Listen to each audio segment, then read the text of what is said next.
Olá, meus queridos e minhas queridas, tudo bem com vocês? Sejam bem-vindos a mais uma aula de biologia.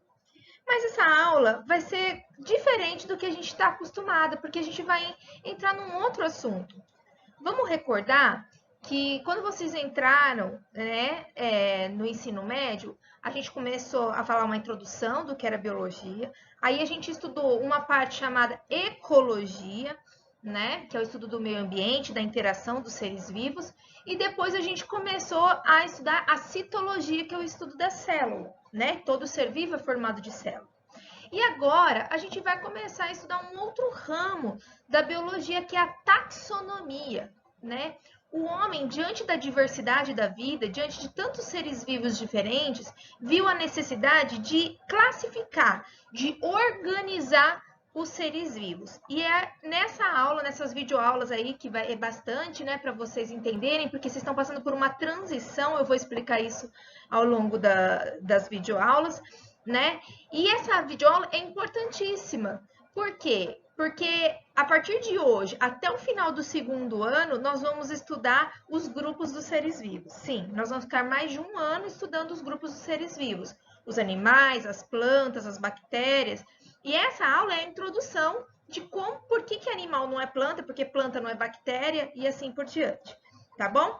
Bora lá e vamos então para a ciência da taxonomia. Bom, a taxonomia, ela inclui a identificar, né, o ser vivo. Então, ela identifica, isso aqui é um ser vivo. Então, ele vai identificar que ser vivo é, né, vai dar nome e vai classificar em que grupo que ele está, ok? Mas a taxonomia, ela faz parte de uma ciência maior que a gente chama de sistemática, tá bom? A sistemática, ela inclui a taxonomia, que é a classificação, mas, como eu falei para vocês, essa parte de transição, não basta hoje só classificar. Olha, eu tenho um animal que ele é retangular, ele é fino, né, o celular. Mas nós vamos estudar a sistemática, ela não estuda só de classificar, de dar nome para isso. Esse é o celular, né?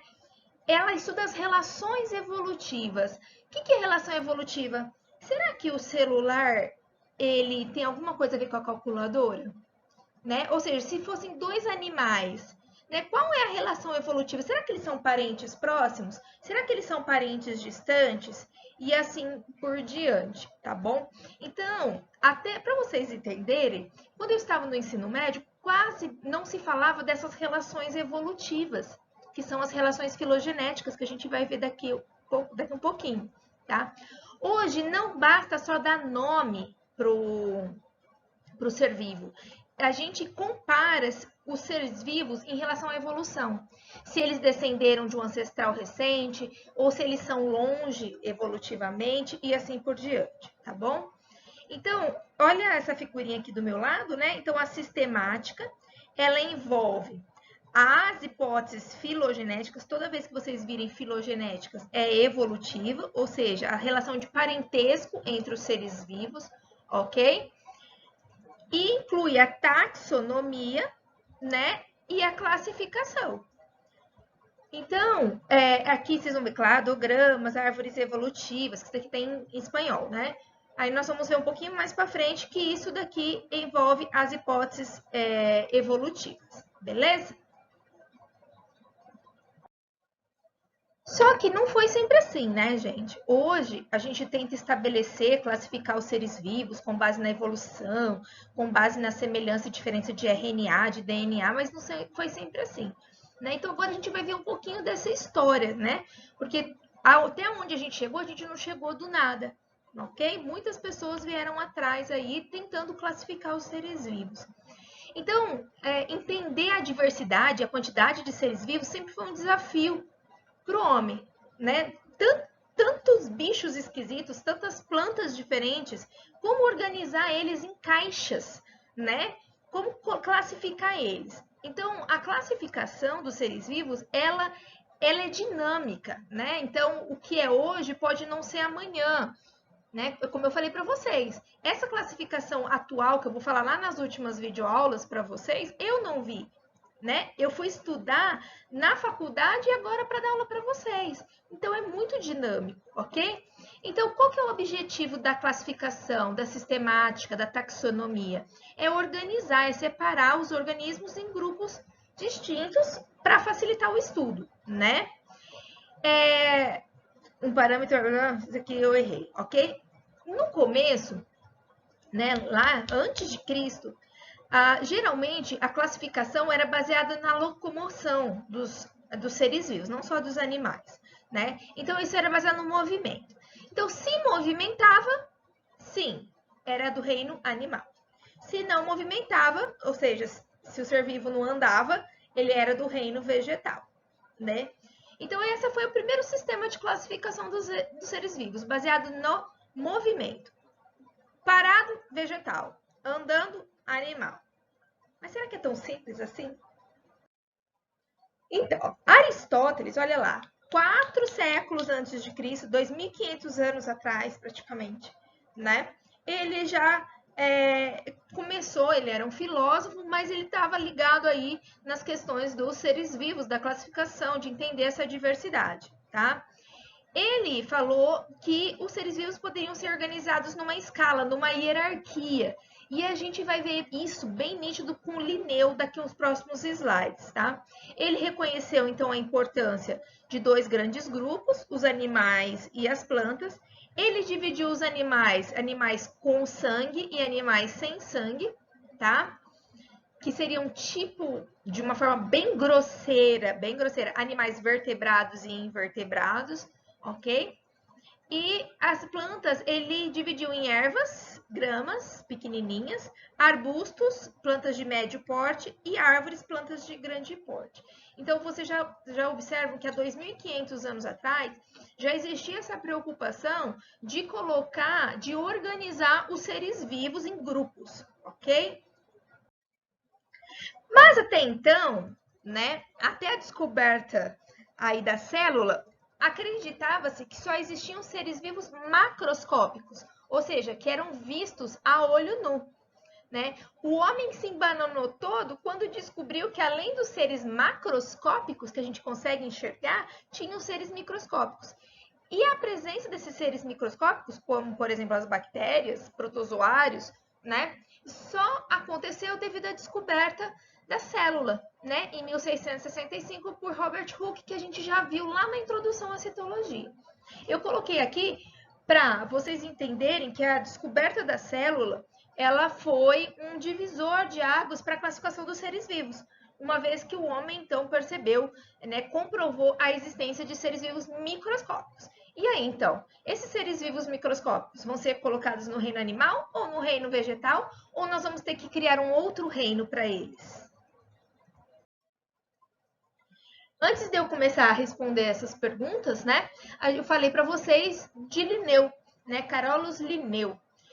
Então, esse cara é o paizão aí da classificação dos seres vivos, né? Ele foi muito importante na classificação. Hoje a gente nomeia a espécie, nós vamos ver, graças a ele, a forma de representação, a forma de hierarquia vem dele, ok? E isso só foi possível por causa da descrição dos micro-organismos, né?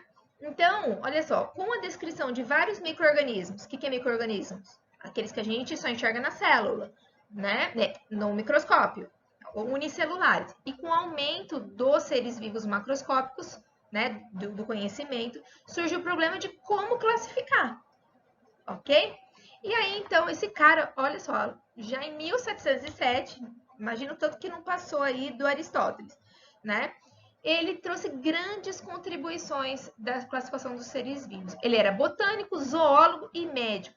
Ele criou um sistema de classificação que é adotado até hoje e nós vamos estudar como é adotado, como que é se dar essa classificação.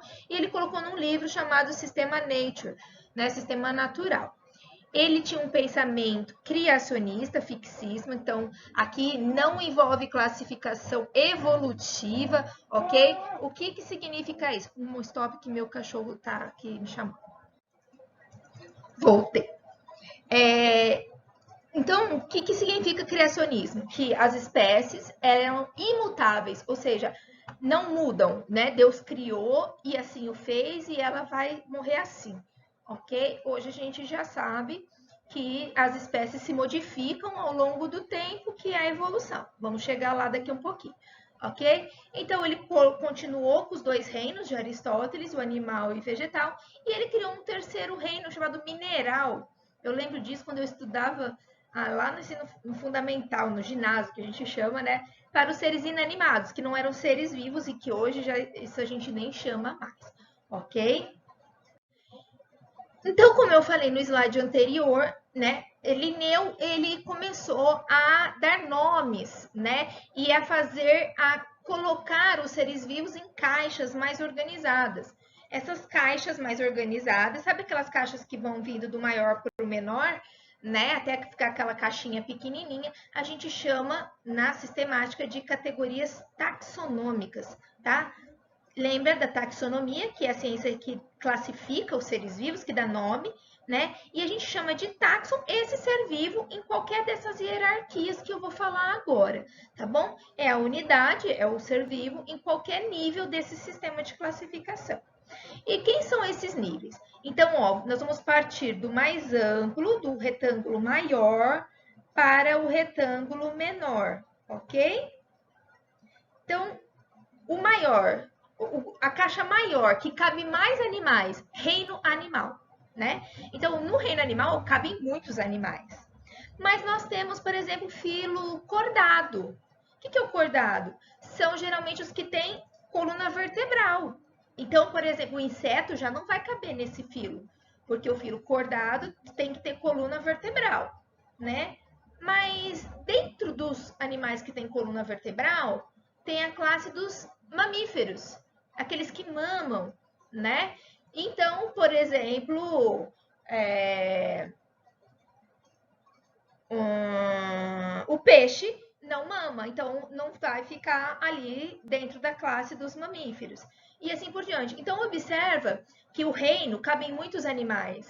O filo vai caber menos, classe, até a gente chegar no último nível, que é a espécie. Por exemplo, a espécie Homo sapiens, ok? Então, vejam, vamos lá. Reino mais amplo, filo ou divisão. Qual que é a diferença? Divisão, geralmente, a gente usa para os vegetais, tá bom? Filo para os animais.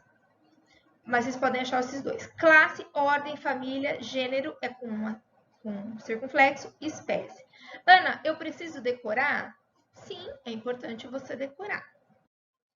Então, eu tenho aqui 2 macetinhos para vocês decorarem. O reficofage, ó, reficofage, tá? Reino, filo, classe, ordem, família, gênero e espécie. Então, reficofage, você decora a ordem do mais amplo para o mais específico, ok? E aqui, rato frito com orégano, fica gostoso, experimente, tá? Reino, filo, classe, ordem, família, gênero e espécie. Tá pausando o vídeo e anote qual vocês acharem mais fácil.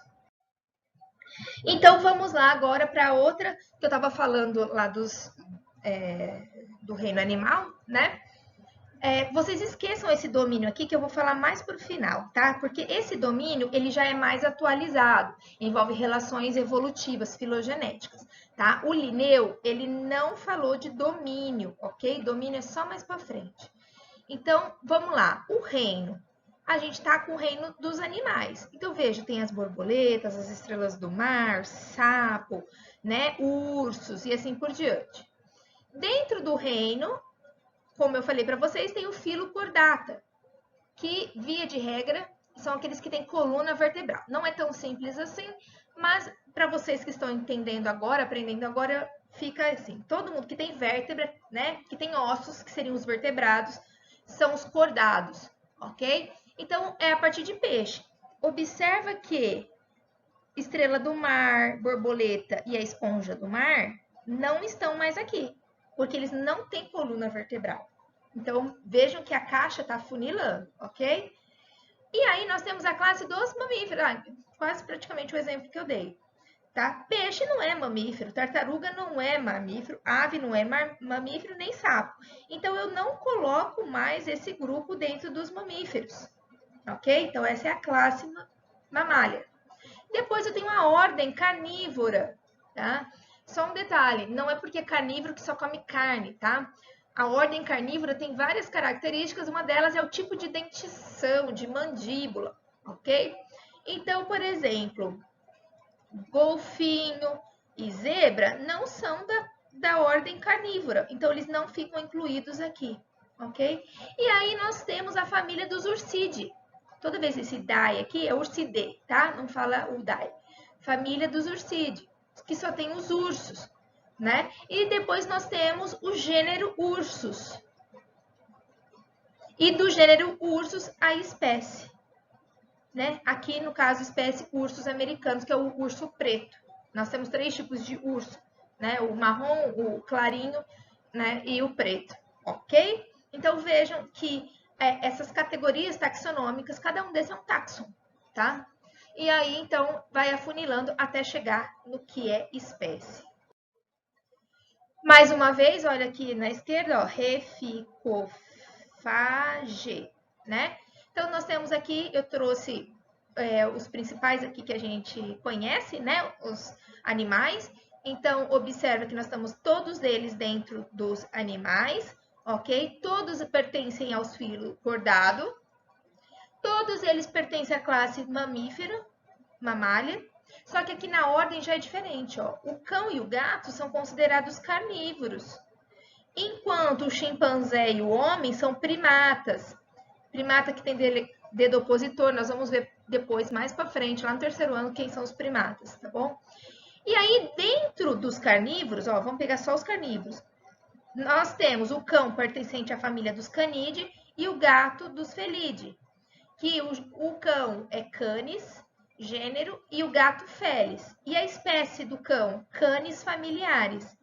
Por exemplo, Canis lupus, né, é o lobo, porque o lobo é parente proximinho, é primo, irmão lá do nosso cachorro, tá bom? E Felis catus, tá? Que eu abreviei esse pontinho, vocês vão ver que dá para abreviar depois, tá? E aqui, ó, já o chimpanzé e o homem, eles pertencem à mesma família, a família dos hominídeos. Sim, o chimpanzé é o nosso parente mais próximo vivente atual, ok? Só que nós temos gêneros diferentes, o pan e o homo, e o chimpanzé é o pan troglottides e o nosso homo sapiens. Vejam que eu trouxe várias figuras, agora de baixo para cima, para vocês entenderem como que isso vai afunilando, né? Então, ó, ordem carnívora, família, ó, Felidae, Mustelide, Canidae. Queria que vocês vissem essa parte aqui que eu falei lá já, ó. Nós temos a família Canidae, o gênero Canis, o lobo e o cão nosso, né, o cachorro, eles diferem em nível de espécie, tá? Então, aqui, Canis familiares é o cão, cachorro nosso, domesticado, e Canis lupus é o lobo, ok? A gente viu, então, que os seres vivos, eles são classificados de uma forma ampla em reino, filo, classe, ordem, família, gênero e espécie, até chegar numa unidade menor chamada espécie. Tá, mas por que nós somos uma espécie diferente do chimpanzé? Por que o lobo e o cão são espécies diferentes, mas são o mesmo gênero? Aliás, eu vou até falar uma coisa. Há já linhas de pesquisa colocando o lobo e o cão na mesma espécie, né? Lembro que a sistemática é uma ciência muito dinâmica. Afinal, o que faz seres vivos serem considerados da mesma espécie ou de espécies diferentes? É o que a gente vai ver na próxima videoaula. Um beijo!